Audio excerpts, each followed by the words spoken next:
وعن ابی ہریرہ رضی اللہ تعالی عنہ قال قال رسول اللہ صلی اللہ علیہ وسلم آیت المنافق ثلاث زاد مسلم وإن صام وصلى وزعم أنه مسلم ثم اتفقا إذا حدث كذب وإذا وعد أخلف وإذا اؤتمن خان۔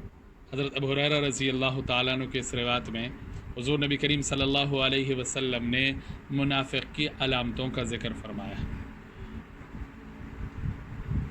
یہ جو منافق کی علامتیں ہیں، مختلف احادیث میں مختلف علامتیں بیان ہوئی ہیں۔ مسلم اور بخاری کی روایت میں منافق کی جو علامات بیان کی گئی ہیں وہ 3 بیان کی گئی ہیں، اور احادیث میں بھی علامات المنافق ثلاثن، آیت المنافق ثلاثن کے الفاظ ہیں۔ نمبر 1، اذا حدث کذب۔ منافق بندے کی نشانی یہ ہے کہ جب بھی وہ بولتا ہے جھوٹ ہی بولتا ہے۔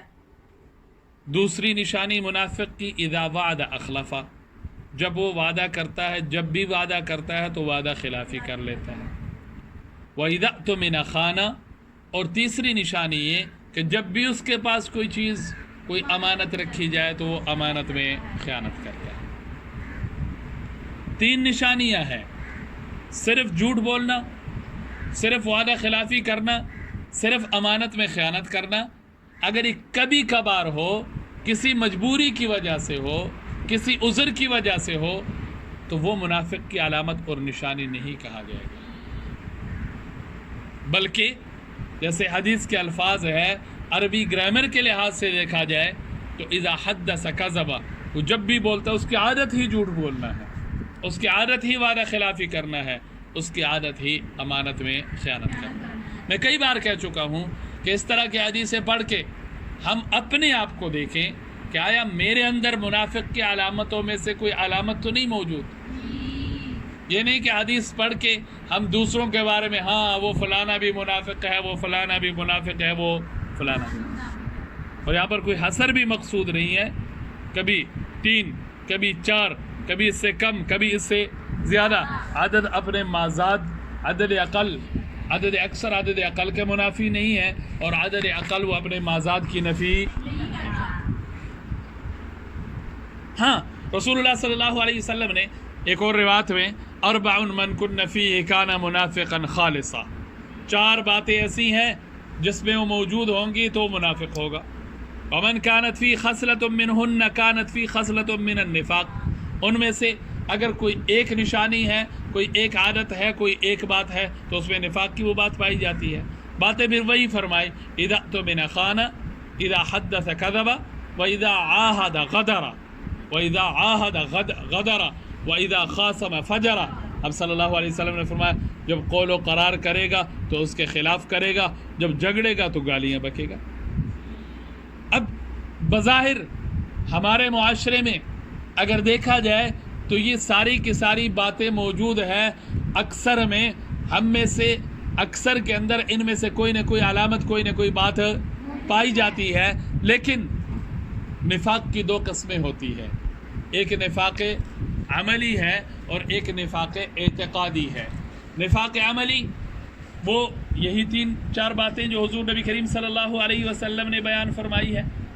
جہاں تک نفاق اعتقادی کی بات ہے تو حضور نبی کریم صلی اللہ علیہ وسلم کے دور میں جو لوگ کسی مصلحت کی وجہ سے کلمہ پڑھتے تھے لیکن ان کے دل میں توحید اور رسالت کا عقیدہ نہیں تھا تو وہ منافق لوگ۔ اگر اس قسم کے نفاق سے توبہ کیے بغیر کوئی مر گیا تو موجب خلود فی النار ہے وہ نفاق۔ اور نفاق عملی، اعتقاد بالکل ٹھیک ہے لیکن اس کے اعمال منافق ہوں، جیسے عمل ایسے اختیار کرتا ہے جو منافق کا خصوصی عمل، منافق کا خصوصی شعار کہا جاتا ہے۔ ہاں، وہ ایک الگ بات ہے کہ بندے کو اپنے اوپر بعض اوقات نفاق کا شبہ ہو جاتا ہے، اپنے آپ کو منافق سمجھنے لگ جاتا ہے۔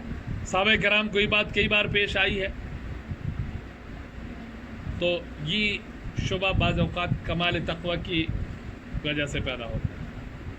مومن کی شان یہ ہے کہ ہر وقت اللہ کی یاد میں، ہر وقت اعمال میں، ہر وقت دین کی بات سننے سنانے میں، ہر وقت دین کی بات سمجھنے سمجھانے میں، اس میں جب تھوڑی سی کمی آتی ہے تو وہ اپنے آپ کو سمجھنے لگ جاتا ہے کہ بھائی میں تو صحابہ کرام نے حضور صلی اللہ علیہ وسلم حضرت ابوبکر صدیق رضی اللہ تعالیٰ عنہ جیسے صحابی اپنے بارے میں کہتے ہیں۔ تو بہرحال یہ نشانیاں جو عام سی نشانیاں ہیں، آسان سی باتیں ہیں، میں نے اور آپ نے اپنے اندر ان کو دیکھنا ہے، میں نے اور آپ نے اپنے اندر ان کو تلاش کرنا ہے۔ اگر ہمارے اندر ان میں سے کوئی نشانی ہے تو ہم اس سے توبہ کر لیں، لیکن حدیث پڑھ کر، حدیث سن کر کسی اور کے بارے میں فتوے لگانا یا کسی اور کے بارے میں اپنی رائے قائم کر لینا یہ درست بات نہیں ہے۔ ہم اپنے بارے میں اپنی اصلاح کی نیت سے حدیث سنیں، حدیث پڑھیں اور پھر اپنی اصلاح کے لیے اس حدیث کو اپنا معمول بنا لیں تو انشاءاللہ دنیا میں فائدہ ہو جائے گا، آخرت میں